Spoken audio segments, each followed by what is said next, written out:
কিন্তু আল্লাহর খাস বান্দা আমরা হতে পারিনি, আল্লাহর বন্ধু আমরা হতে পারিনি। ইবলিস শয়তান যখন বলেছিল আল্লাহ আমাকে ক্ষমতা দেন, আমি বনি আদমকে এমন ভাবে প্ররোচনা দিব, ধোঁকা দিব, ওয়াসওয়াসা দিব যেন তারা জান্নাতের ঘ্রাণও না পায়। আমার আল্লাহ তখন উত্তরে বলেছিলেন, সূরা হিজরের মধ্যে উল্লেখ, ইন্না ইবাদি লাইসা লাকা আলাইহিম সুলতান, নিশ্চয় আমার খাস বান্দা যারা তাদের উপরে শয়তান তোমার কোনো ক্ষমতা থাকবে না।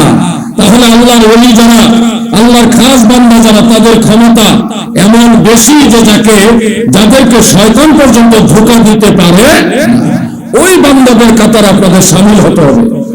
সেই সুনামগঞ্জ থেকে, সিলেট থেকে, হবিগঞ্জ থেকে, বাংলাদেশের বিভিন্ন প্রান্ত থেকে আপনারা আজকে দরবারে আসছেন। একজন আল্লাহর ওলির সোহবতে আসছেন, একজন মুর্শিদে কামিলের সোহবত নেওয়ার জন্য আসছেন। তিনার উপদেশ গ্রহণ করবেন এবং তিনার নসিহত মোতাবেক আল্লাহর আউলিয়া যারা তাদের দলে আপনারা শামিল হবেন। এই দলের নাম হলো আহলে সুন্নাত ওয়াল জামাত। এই দলের নাম কি? আহলে সুন্নাত ওয়াল জামাত। প্রিয় ভাইরা, আমি রাজাপুরা দরবারের সকল ভক্তবৃন্দ, মুহিব্বিন, আশিকিন যারা আছেন, আপনাদের সবার কাছে একটা প্রশ্ন করে করব।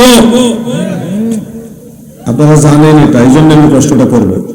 এমন প্রশ্ন করবো না যেটার উত্তর আপনারা জানেন না, লজ্জা দিব না। জানেন এই কারণে বলবো, আপনারা কি আল্লাহ রসুলের দলে থাকতে চান নাকি চান না? 100% চান, যার কারণে এত দূর থেকে আল্লাহর ওলির দরবার আসছে। এই গভীর রাত্র পর্যন্ত আপনারা মাহফিলে বসে আছেন। এটা হলো নিদর্শন যে আল্লাহর হাবিবকে আপনারা ভালোবাসেন, এই পথে আপনারা থাকতে চান। এবং আল্লাহর ওলির সহমতে থাকতে থাকতে আল্লাহর হাবিবের আদরের উম্মত হয়ে আল্লাহ রাসূল সাল্লাল্লাহু আলাইহি ওয়াসাল্লামের সাথে জান্নাতেও যেতে চান। এই চাওয়াটা আপনাদের সকলের মনের ভিতরে আছে। প্রিয় ভাই আমার, বাংলার বিভিন্ন প্রান্ত থেকে নবী প্রেমিকেরা, আমার আল্লাহর আদরের বান্দারা কালকে সালিম করার জন্য, মুর্দা কালকে জিন্দা করার জন্য ওলি আল্লাহদের সোহবতে যান, আল্লাহর ওলিদের দরবারে যান। আমার আল্লাহ এবং দয়াল নবীর আদেশ এবং নিষেধগুলি আপনাদের স্মরণ করা দেয়, সুন্দর একটা ওজিফা দেয়, একটা প্রেসক্রিপশন দেয়, একটা সিলেবাস আপনাদেরকে দেয়, এইভাবে আমল করবা, এই কাজগুলি করবা, এই কাজগুলি করবা না, এইভাবে একটা সিলেবাস, একটা ওজিফা আপনাদের দেয় কিনা বলেন? এই ওজিফা মোতাবেক আপনারা চলেন এবং আমল করার চেষ্টা করেন। এটাই হলো ওলি আল্লাহদের দরবারে গিয়ে ইসলামের প্রত্যেকটি আমল আখলাক আপনার বাস্তব জীবনে বাস্তবায়ন করা, এটা হলো আপনাদের মূল টার্গেট। এবং আল্লাহর ওলিরা আপনাদেরকে প্রথমেই কালবে সবক দেন। কোথায় সবক দেন আপনাদেরকে? কালবে। সমস্ত পীর মাশায়েখগণ, আউলিয়া কেরাম আমাদেরকে এই শিক্ষা দিয়েছেন যে যতক্ষণ কাল সালিম না হবে, কাল পরিশুদ্ধ না হবে, মুর্দা কাল জিন্দা না হবে, ততক্ষণ পর্যন্ত আমরা আল্লাহর মারিফত জানতে পারবো না, খোদা তাআলার রেজামন্দি পরিপূর্ণভাবে হাসিল করতে পারবো না। আল্লাহর ওলিরা আমাদেরকে শিক্ষা দিয়েছেন, কাল হলো বাম স্তনের 2 আঙ্গুল নিচে, এইখানে হলো কাল। আপনাদেরকে নিশ্চয়ই পীর মাশায়েখরা শিক্ষা দিয়েছেন, এইখানে হলো কাল। এই কাল আরবি শব্দ, যার বাংলা একাধিক অর্থ রয়েছে। একটা শব্দের একাধিক অর্থ হয়, এর মধ্যে একটা অর্থ হলো হৃৎপিণ্ড, হৃদয়, হার্ট, এটাকে আরবিতে বলা হয় কলব। কিন্তু আজকে দেখলাম একজন আলেম কিছুদিন আগে জেলখানা থেকে বের হয়েছে, বের হয়ে তিনি বলতেছে যে মানুষের কাল বুকের মধ্যে থাকে, এটা নাকি ভুল, এটা নাকি বিদআতি বিশ্বাস। উনি খুব গৌরব করে বলতেছে যে এই আকীদাটা, এই বিশ্বাসটা সমস্ত দরবারে পীর মাশায়েখরা ভুলভাবে শিক্ষা দিয়েছে। নাউজুবিল্লাহ বলেন। আমি ওনার নাম মেনশন করলাম না করলে আপনারা অনেকে জানেন, এরা ফিতনা ছড়ায় এবং কৌশলে সমস্ত আল্লাহর আউলিয়াদেরকে অপমান করে, তিনাদের সাথে গোস্তাখি করে। সে কয়েকটা যুক্তির উপরে ডিপেন্ড করে বলতেছে কাল বলে মাথার পিছনে থাকে। এই লোকটা কিছুদিন আগে জেলখানা থেকে বের হয়ে বলেছিল যে সবে বরাতের পক্ষে 15টা সহিহ হাদিস সে পাইছে। অথচ জেলখানে যাওয়ার আগে সে বলেছিল যে সমাজের কোনো দলিল কোনো কিতাবে নাই। আমার মনে হয় তাকে প্রতি সপ্তাহে বা মাসে মাসে জেলখানায় নিলে সে ভালো মতো লেখাপড়া করলে তারপরে কাল যে হার্ট কাল বা হৃদয় যে সিনার ভিতরে থাকে এটা আর একটু ভালোভাবে জানতে পারবে। আজকে আমি পরিষ্কার ভাষায় বলছি, আল্লাহর আউলিয়ারা যে শিক্ষা আমাদেরকে দিয়েছে এটা সঠিক, এটাই কোরআন সুন্নাহর শিক্ষা, এটা আল্লাহ এবং আল্লাহ রাসূলের শিক্ষা। পীর মাশায়েখগণ যা বলেছে কাল থাকে সিনার ভিতরে, এই সদরের ভিতরে থাকে হলো কাল, এটাই সঠিক। এটাকে যারা ভুল বলবে তারা নিজেরাই ভুল। আমি গায়ের জোরে গলার জোরে বলছি না, দলিলের জোরে আজকে দেখাই দিব। এই তথাকথিত যারা মজদার দালাল মওদুদির গোলাম, এরা কখনো আলী আল্লাহদের পক্ষের লোক না, কোরআন হাদিস ঠিক মতো পড়েও না। যুবক ভাইরা শোনো, তোমরা কোরআন শরীফ খোলো, মোবাইলের মধ্যে অনেকেরই মোবাইলে কোরআন শরীফের অ্যাপস আছে, যাদের সময় আছে সুযোগ আছে খোলেন সূরা হজ আয়াত নম্বর 46, সূরা হজ আয়াত নম্বর 46 খোলেন। কাল মাথার ভিতরে থাকে নাকি সিনার ভিতরে থাকে আপনাদের এটা জানতে হবে। সূরা হজ আয়াত নম্বর 46 সেখানে আয়াতটা লম্বা আয়াত, শেষে আল্লাহ তাআলা স্পষ্ট করেছেন ওয়ালাকিন তা'মাল কুলুবুল্লাতী ফিস সুদূর, একেবারে পরিষ্কার করেছেন ওয়ালাকিন তা'মাল কুলুবু আল্লাতী ফিস সুদূর। কাল থাকে হলো ফিস সুদূর মানে সদর মানে সিনা, বুক, বুকের মধ্যে থাকে হলো কাল। এটা বলেছে স্বয়ং আল্লাহ। আমি জানতে চাই আল্লাহর কথা ঠিক না ঠিক? ঠিক না ঠিক?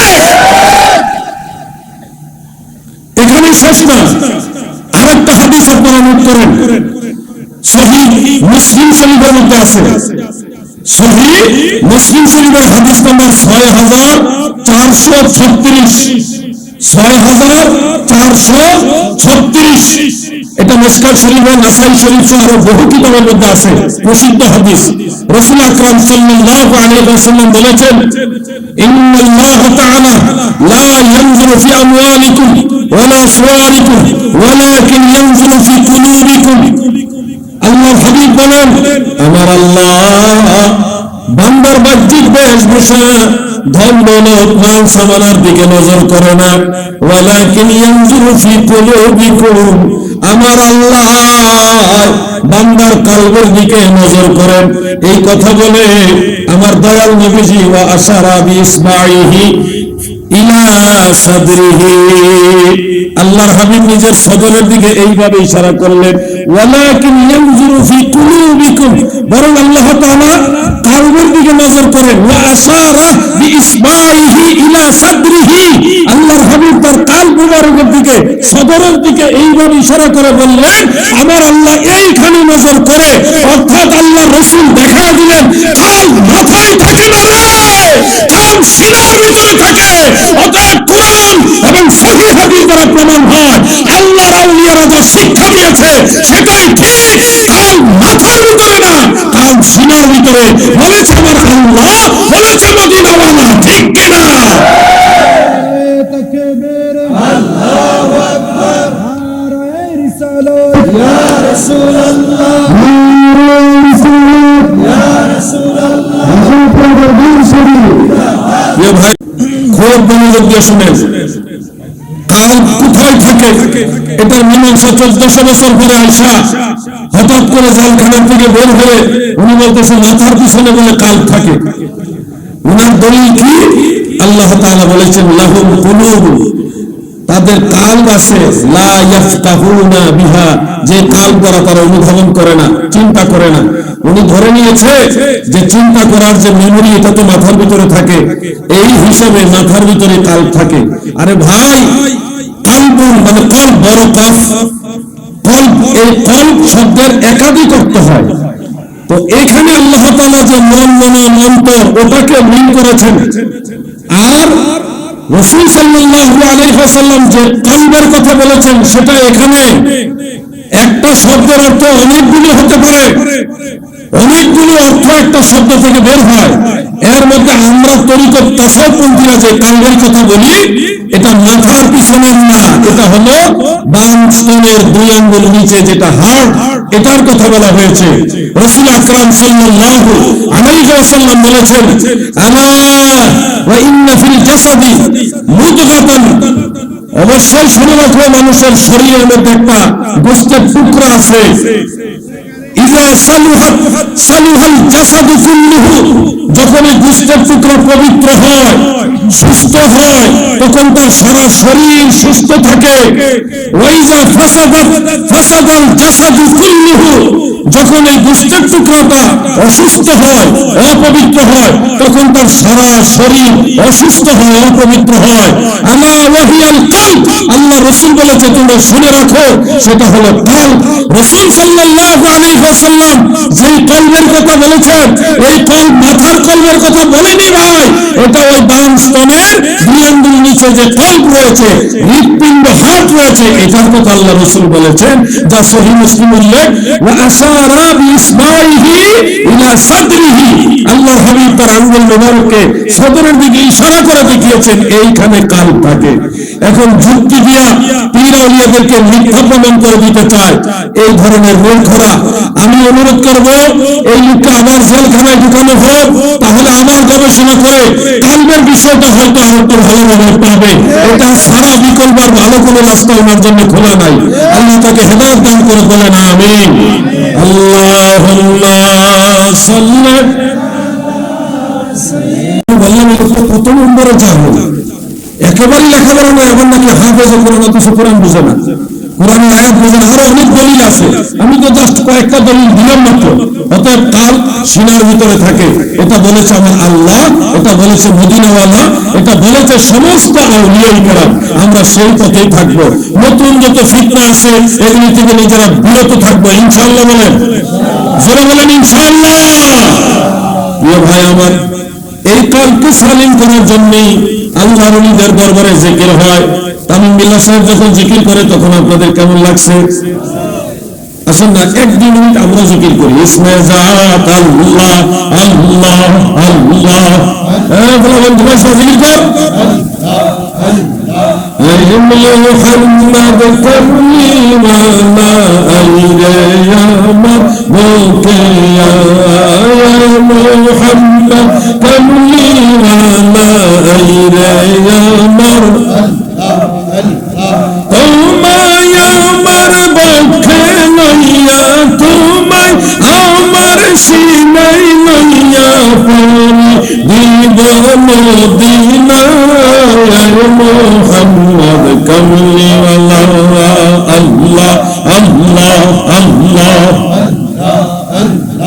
আইরে আমার বুকে মুহাম্মদ কামলিওয়ালা। আল্লাহ আল্লাহ আল্লাহ, মাশাআল্লাহ মাশাআল্লাহ। ফকির দরবেশ বাদশাহ ওয়ালি, তুলিতে সেই ফুলের কলি, ফকির দরবেশ বাদশাহ ওয়ালি, তুলিতে সেই ফুলের কলি, গলায় লইয়া ভিক্ষার জমি, বাস করে বাসের তলায়, মুহাম্মদ কামলিওয়ালা। আল্লাহ আইরে আমার বুকে মুহাম্মদ কামলিওয়ালা। আল্লাহ আল্লাহ আল্লাহ আল্লাহ,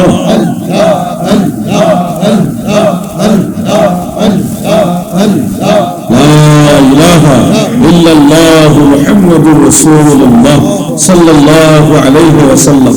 এই যে জিকির, এইভাবেই তো মানুষের কালব জিন্দা হয়, আল্লাহ তাআলার রেজামন্দি হাসিল হয়, মানুষের মধ্যে একটা পরিবর্তন আসে। আপনারা বলুন তো, যারা জিকির আজকার করে তাদের মধ্যে কি জঙ্গি জঙ্গি বা সন্ত্রাসী সন্ত্রাসী ভাব থাকে? যারা জিকির করে তাদের হৃদয় নরম হয়, তারা মানুষের প্রতি দরদি হয়, মানুষের উপর আক্রমণাত্মক মনোভাব তাদের থাকে না। যার দরুন দেখা যায় বিভিন্ন জায়গায় যখন বাতিলদের সাথে সুন্নিদের ঝগড়া হয়, বাতিলরাই আক্রমণ করে, সুন্নিরা মাইর খায় কিন্তু মারে না, কারণ সুন্নিরা আল্লাহ জিকির করে, নবীর দরুদ পড়ে। এই জন্য তাদের হৃদয়ের ভিতরে আলাদা একটা মায়া দরদ থাকে, খুব সহজে সুন্নিরা মানুষের উপর আক্রমণ করে না। ও ভাই, এটাই হলো ওলি আল্লাহদের মূল শিক্ষা। আজকে রাজাপুরা দরবার শরীফে সারা দেশ থেকে যারা এসেছেন, আপনাদের কাছে অনুরোধ করছি, তরিকত তাসাউফের মূল যে দর্শন, মূল যে শিক্ষা, এই শিক্ষাটা আপনারা অর্জন করতেছেন, করতে থাকবেন। এমনিতে অনেক রকমের ফিতনা থাকবে, অনেক নতুন নতুন কথা থাকবে। আমার পক্ষ থেকে অনুরোধ রইল, আপনারা এই নতুন নতুন ফিতনার দিকে মুখ করবেন না, তাদের কথায় কর্ণপাত করবেন না, বরং পীর মুর্শিদ আউলিয়ায়ে কেরাম, সুন্নি জামাতের উলামায়ে কেরাম যেইভাবে আপনাদেরকে দিক নির্দেশনা দিবে, আপনারা ওইভাবেই চলবেন। ওটাই সিরাতুল মুস্তাকিম। আজকের দিনে যারা বলতেছে পীর মুরিদি লাগবে না, তাদের দলের জন্ম হয়েছে আজ থেকে 97 বছর আগে। আজকের দিনে যারা বলছে পীর মুরিদি লাগবে না, তাদের দলের জন্ম হয়েছে আজ থেকে বেশি হলে 135 বছর আগে, আর একটু বেশি করলে 140 বছর আগে। অর্থাৎ যারা পীর মুরিদির বিরোধিতা করতেছেন, ওনারা আজ থেকে 150 বছর আগে এই জমিনে ছিলই না। বলেন তো 150 বছর আগেও পীর মুরিদি ছিল কিনা? জুড়ে বলেন। তাহলে পীর মুরিদি পুরাতন, যারা বিরোধিতা করে তারা নতুন। যেটা নতুন ওটাই তো প্রত্যাখ্যাত, যেটা পুরাতন সেটাই গ্রহণযোগ্য। কারণ পীর মুরিদি নতুন এটা আসেনি।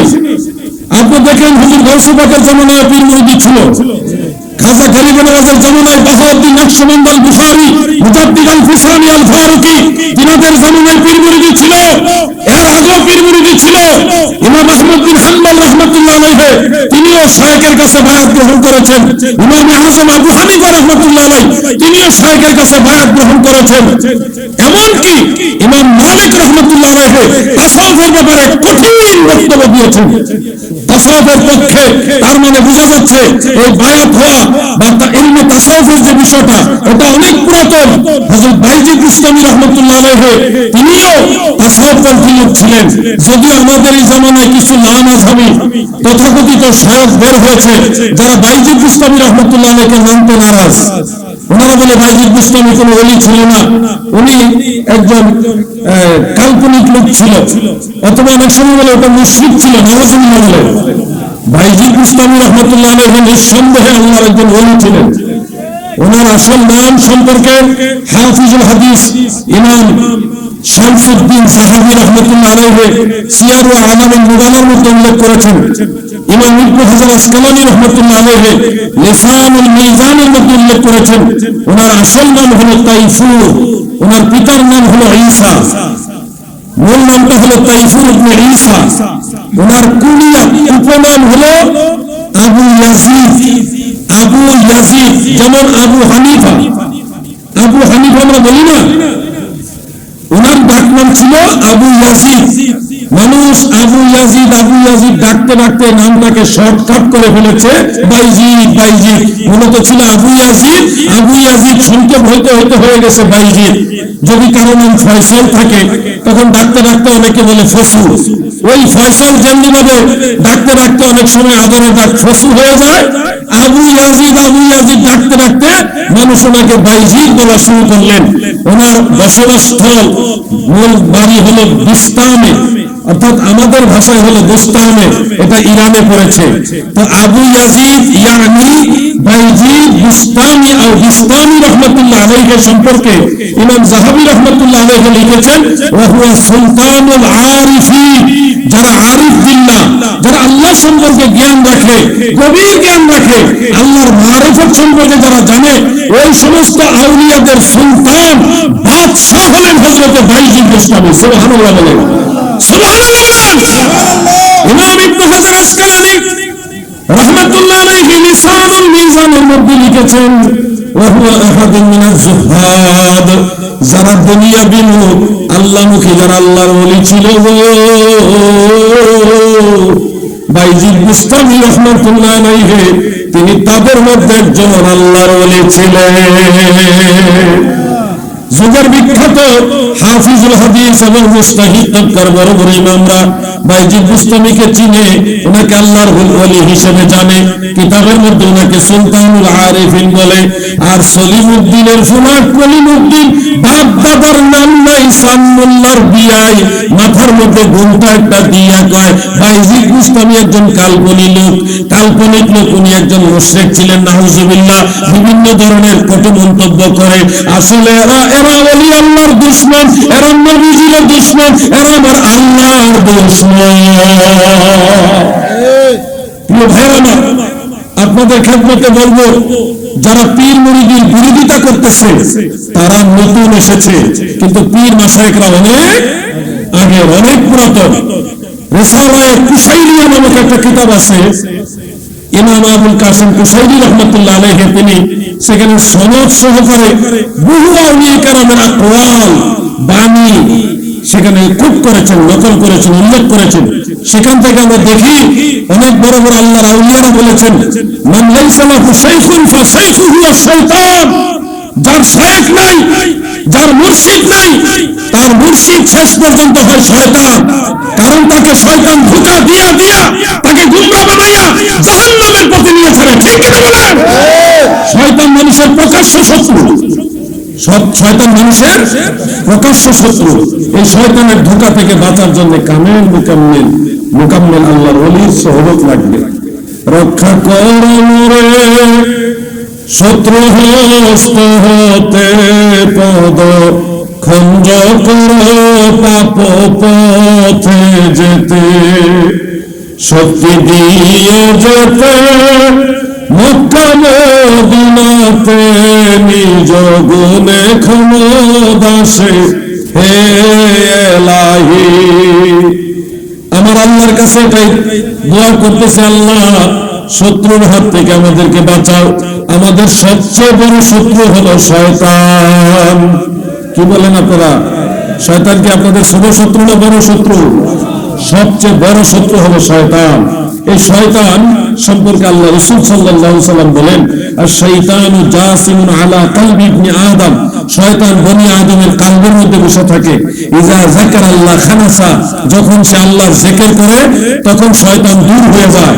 ওয়া ইজা গাফালা ওয়াসওয়াসা, যখন সে জিকির থেকে গাফেল হয় তখন শয়তান এসে ওয়াসওয়াসা দেয়। এইজন্য তরিকতপন্থীরা বেশি বেশি জিকির করে, বেশি বেশি জিকির করে কিনা ভাই? আর যারা তরিকতপন্থীরা পীর মাশায়েখ মানে না, আপনারা দেখেন তো তারা জিকিরের বিরোধিতা করে। তারা বলে এমনি জিকির করা যাবে না, অন্য জিকির করা যাবে না।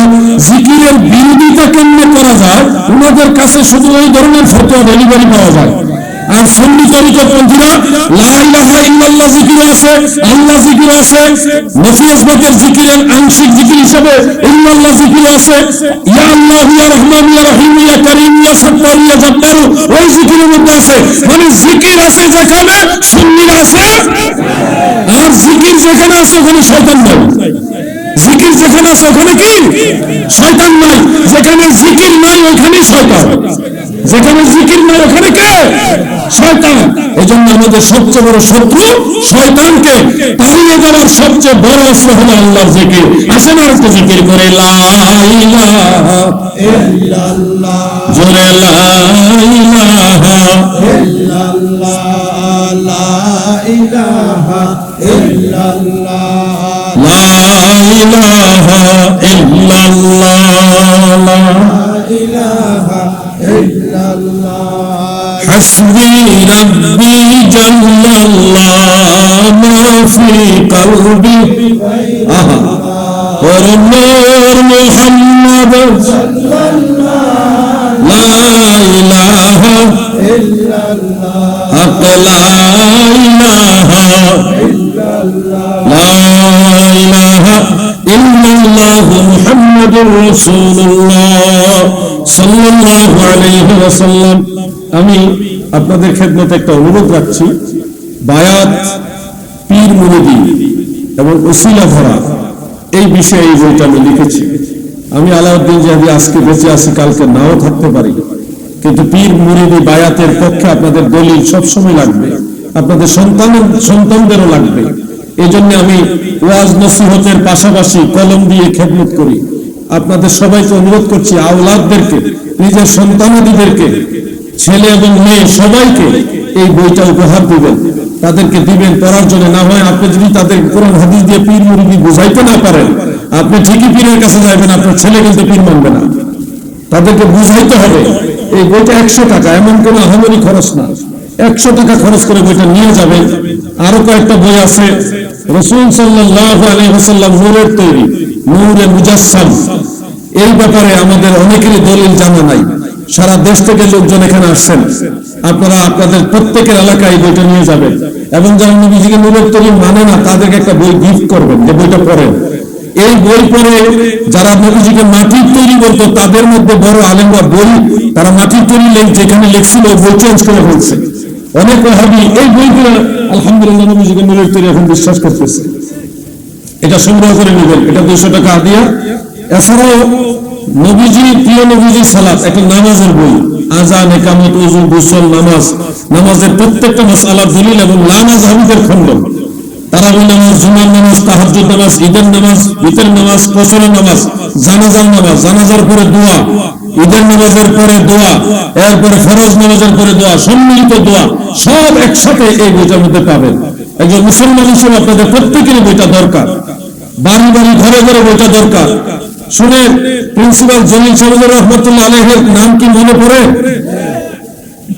মনে পড়ে?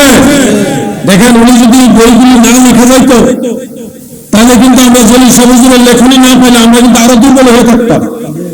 সেই ভারত থেকে জাল হক, ওই একটা কিতাবে আমাদের উল্লেখযোগ্য।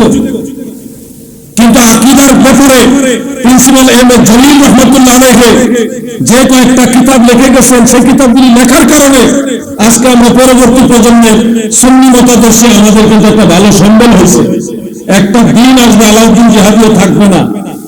আপনারা মনে রাখবেন, সেদিন আপনারা বুঝতে পারবেন যে বইগুলি সুন্নি জামাতের জন্য কেমন নিয়ামত।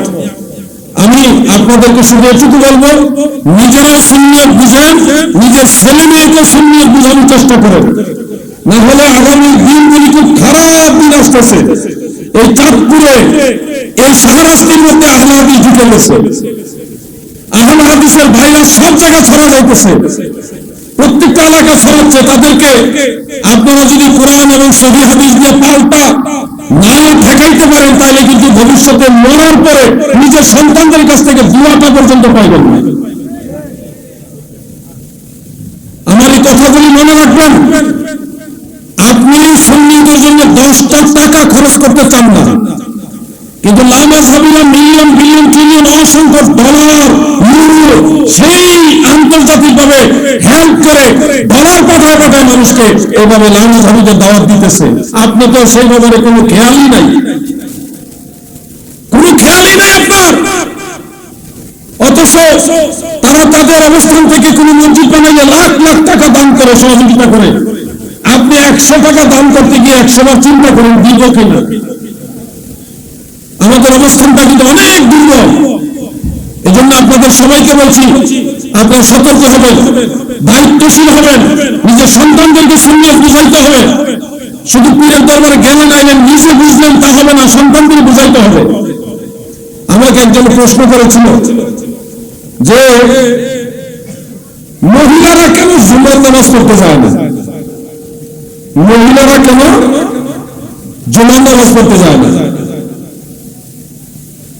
আপনারা দেখলে রায়পুরিয়া চলে আসছে, নারায়ে তাকবীর, নারায়ে রিসালাত, আহলে সুন্নাত ওয়াল জামাত। ওখানে বসেন, আসবে, এই বেটা যান, আপনি ওখানে বসেন, আমার কাছে বই না, ওই বই বইলে ওখানে বসেন। আপনি আশেক মানুষ, আমাদের মাওলানা আমির হোসেন রায়পুরি ভাই, তিনি আমাদের মাঝে চলে আসছেন। ওনার সম্মানে একটা জোরে সোরে তাকবীর, নারায়ে তাকবীর। এটা আমি দুর্বল, নারায়ে রিসালাত, আহলে সুন্নাত ওয়াল জামাত, রাজাপুরা দরবার শরীফ, রায়পুরি সাহেবের আগমন। মধুর কণ্ঠে আলোচনা করবে, ঘুমের মানুষ জাগ্রত করে ফেলে থাকলাম, এমন প্রেমের কণ্ঠ দিছে আল্লাহ আমাকে। মারহাবা বলেন। আমি 2 থেকে 3 মিনিটের মধ্যে কথাটা শেষ করে ওনাকে দিয়ে দিচ্ছি। আমি যেটা বলতে চাচ্ছি, প্রশ্ন করা হয় যে মহিলারা কেন জুমার নামাজ পড়ে না। আপনাকে যদি এই প্রশ্ন করে আপনি কি উত্তর দিবেন? আপনাকে জানতে হবে এটা, মহিলারা কেন জুমার নামাজ পড়ে না। এটার উত্তর হলো মহিলাদের জন্য জুমার নামাজ ওয়াজিব নয়। আল্লাহ তাআলা এবং আল্লাহ রাসূল সাল্লাল্লাহু আলাইহি সাল্লাম মহিলাদের জন্য জুমার নামাজ ওয়াজিব করে না, এটা পুরুষের জন্য খাস। বলবেন দলিল কি? দলিল হলো সহিহ হাদিস। বলেন দলিল কি? সহিহ হাদিস। বলেন দলিল কি? সহিহ হাদিস। কোন কিতাবে আছে সহিহ হাদিসটা? সিহাহ সিত্তার অন্যতম কিতাব সুনান আবি দাউদের মধ্যে হাদিসটা আছে, এবং আল মুস্তাদরাক আলা সহিহাইনের মধ্যে বিশুদ্ধ সনদে সহিহ সনদে হাদিস উল্লেখ।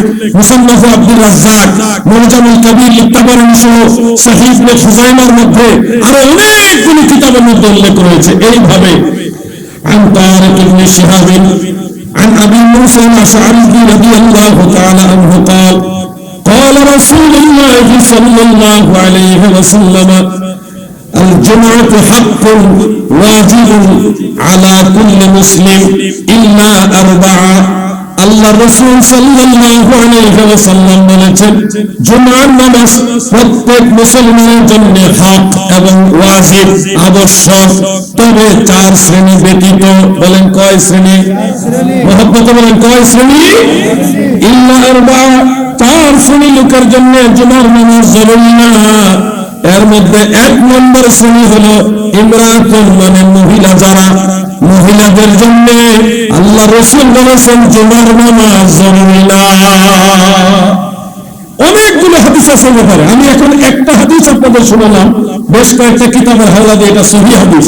এটা ছাড়াও আরো বেশ অনেকগুলো হাদিস আছে, ওগুলি শোনাইতে হলে আপনাদেরকে ক্লাস করাতে হবে নাকি, কমপক্ষে আধা ঘন্টা। আমি যদি প্রত্যেকটা হাদিস একটার পর একটা আপনাদেরকে ক্লাস করাইতে পারি, তখন পুরোপুরি আপনারা বিষয়টা বুঝতে পারবেন যে জুমার নামাজ মহিলাদের জন্য জরুরি করা হয় নাই। এই জন্য হানাফি মাযহাবে হেদায়াত শরফুল কাদিরে জাওহারাতুন নাইয়ার মধ্যে অন্যান্য ফিকহ কিতাবের মধ্যে বলা হয়েছে যে জুমার নামাজ মহিলাদের জন্য ওয়াজিব না, ওনারা যোহরের নামাজ আদায় করবে। কোন নামাজ? যোহরের নামাজ। এটা ওনাদের জন্য আল্লাহ তাআলা রুখসত দিয়েছেন, আল্লাহ তাআলা ওনাদেরকে ছাড় দিয়েছেন। আল্লাহ যেটা খুশি হয়ে ছাড় দিয়েছেন, আল্লাহ রাসূল যেটা ছাড় দিয়েছেন, সেটা নিয়ে বাড়াবাড়ি যারা করবে তারা তো কখনোই মঞ্জিলে মাকসুদে পৌঁছতে পারবে না। হ্যাঁ, একটা মাসআলা হলো কোন সময়ে ঘটনাক্রমে প্রেক্ষাপটের আলোকে যদি মহিলারা জুমার নামাজে শরীক হওয়ার সুযোগ পাওয়া যায় এবং পিছন থেকে জুমার নামাজ আদায় করে ফেলে, তাহলে তাদেরকে আর যোহরের নামাজ আদায় করতে হবে না। এটা হলো ওই সময়ের জন্য মাসআলা। নরমালি ওনারা জুমার নামাজকে উদ্দেশ্য করে মসজিদে যাওয়ার কোনো দরকার নাই। তাহলে দেখেন, ছোট্ট করে মশলাটা আলোচনা করলাম, এখানে আরো অনেক দলিল আদিল্লার ব্যাপার আছে। আপনারা এগুলি একটা করে জানতে হবে। এগুলি না জানলে কি হবে? আলাউদ্দিন জাহাঙ্গীর বক্তব্য করবেন, হ্যাঁ এগুলি এত লাগবে না, বক্তব্য করবেন, দেখবেন 5 থেকে 10 বছর পরে আপনার ছেলে আপনার কথা শুনবে। আমরা আগের থেকে আপনাদেরকে অ্যালার্ট করতেছি, আগের থেকে সতর্ক করতেছি। এখানে একটা প্রশ্ন, এখানে আরো 2টা প্রশ্ন এসছে। ভাই না মনে মনে আবার রাগ করেন না, বাইনা আবার ভালো প্রশ্ন নিয়ে আমি কারো কোন আলেমদের বসায় রেখে ওয়াজ করা পছন্দ করি না। একটা প্রশ্ন এসছে, প্রশ্ন করে সালাম দিয়েছেন, আসসালামু আলাইকুম, সবাই উত্তর দেন।